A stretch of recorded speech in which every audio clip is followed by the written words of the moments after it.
the Samsung Galaxy S21 Fan Edition, another phone that I'm tired of recommending and that you can now find practically everywhere, refurbished secondhand for under $230. A phone that can have a configuration of up to 8 gigabytes of RAM with 256 gigabytes of internal storage, which you should make sure to look for in the North American version because it has the notable feature of having the Snapdragon 888 as its mobile platform. This processor was quite powerful but also tended to heat up, but believe me, the Exynos version still heats up and is less powerful than this Qualcomm processor. So if you're looking for the North American version, it's better because it will come with the Qualcomm processor. This processor scores over 900,000 points in Antutu on this mobile device, and that's still powerful today, over 2 years after its launch, to run any game or application without any problems. Also, at the time of its release, what caught my attention the most about this phone was its incredible 6.4-inch screen with an AMOLED panel with a technology that Samsung calls Dynamic AMOLED 2X, which delivers excellent color reproduction and has very thin bezels. This same screen has a refresh rate of up to 120 Hz and a maximum brightness peak of 1300 nits. Obviously, 1080 pixels is the maximum resolution of this screen. The battery is 4500 milliamps, and although it might fall a bit short, here we have fast charging superior to that of the Google Pixel 6a, which is 4500 milliamps, also compatible with wireless charging and reverse charging. So, in this regard, we're quite satisfied from my point of view, although it's true that the battery, again, is not the best on the market. As for the camera sensors, they're slightly below those of the Google Pixel 6a, but they also take excellent photos and, among other things, are capable of recording video in up to 8K, something that the Pixel sensors cannot do. So this Samsung Galaxy S21 FE, purchased refurbished on Amazon or secondhand from anyone in your country, is definitely an alternative to consider.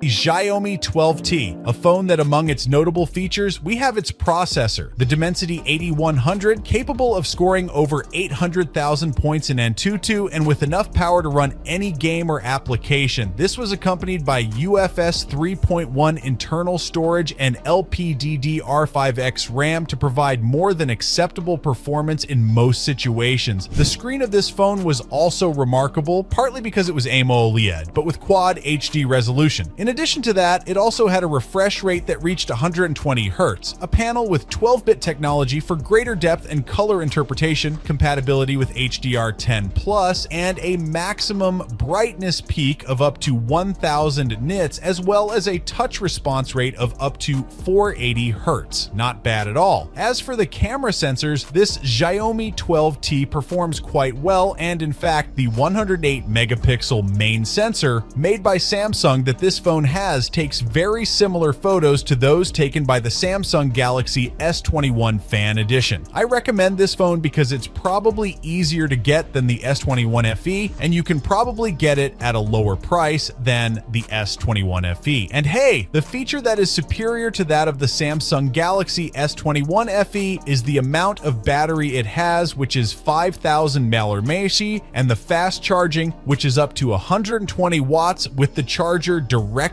in the box. Among the notable features of the Google Pixel 6a, we have its processor, the Google Tensor, which was the first processor of this generation to bear the Google brand. It delivers excellent performance, surpassing 800,000 points in Antutu, among other things. The compatibility between this processor and the operating system is wonderful. It has incredible optimization, making daily use, even after 2 years since its release, absolutely wonderful, something you'll undoubtedly love.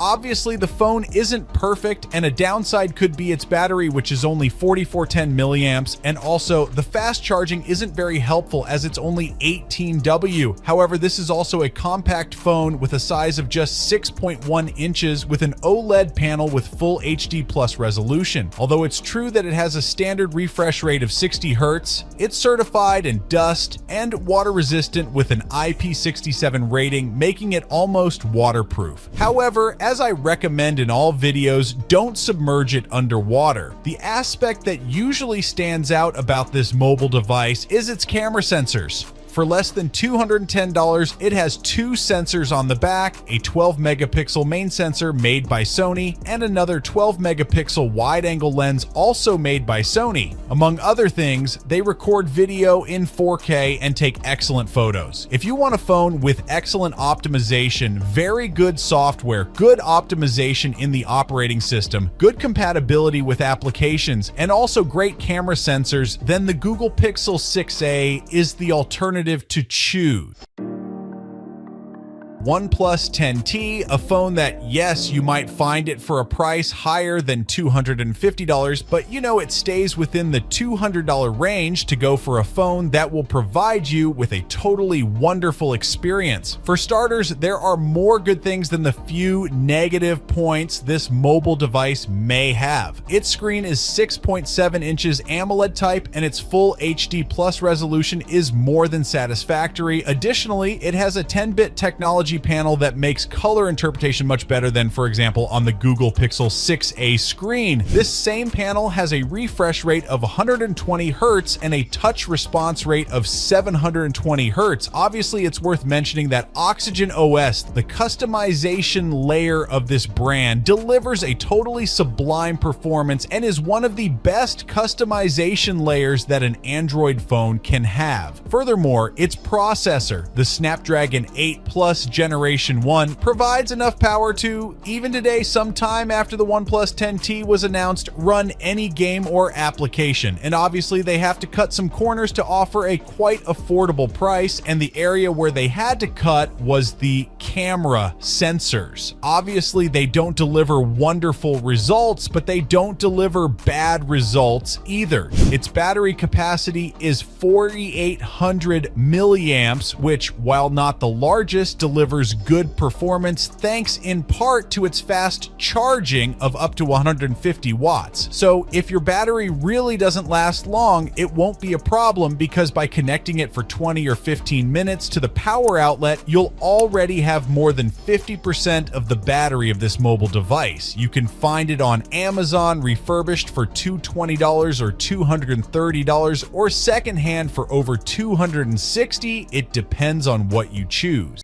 The Samsung Galaxy S22 Plus, the phone that takes the crown and that I'm going to recommend. Buy it on Amazon, as you can get it refurbished for $250 or $240. Remember that a refurbished phone doesn't mean it's used and that it didn't work and had to be returned to be repaired. Refurbished means that these are devices that brands usually accept in exchange for giving people the latest version. For example, when you take your S22 Plus and pay a difference to have the S23 Ultra, that phone you gave, the brands simply take it, check that everything is there, replace the battery with a new one, and voila, they sell it as refurbished at a cheaper price. I have a refurbished phone and it hasn't given me any problems. It's time to forget about that taboo. So, refurbished, you can buy the Samsung Galaxy S22 Plus. What can I tell you about this wonderful phone? It has an incredible screen with up to 120 Hz refresh rate, IP68 water and dust resistant certification,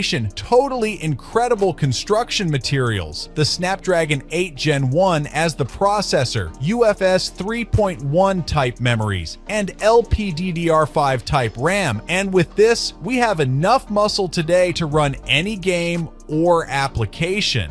As the only negative point, in quotes, because really few negative things you can see in a phone that is so innovative, is that the battery is only 4,500 milliamps. although here we have fast charging superior to what Samsung usually offers. I'm talking about 45W fast charging that, while not crazy, does work in daily use. Additionally, its camera sensors are the best you'll see of all the phones I mentioned in this video, capable of recording in 4K and 8K and taking excellent photos regardless of the lighting conditions. Without a doubt, buying the refurbished S22 Plus for $230 doesn't seem crazy to me, and I don't think there's another phone with a better value for money than this.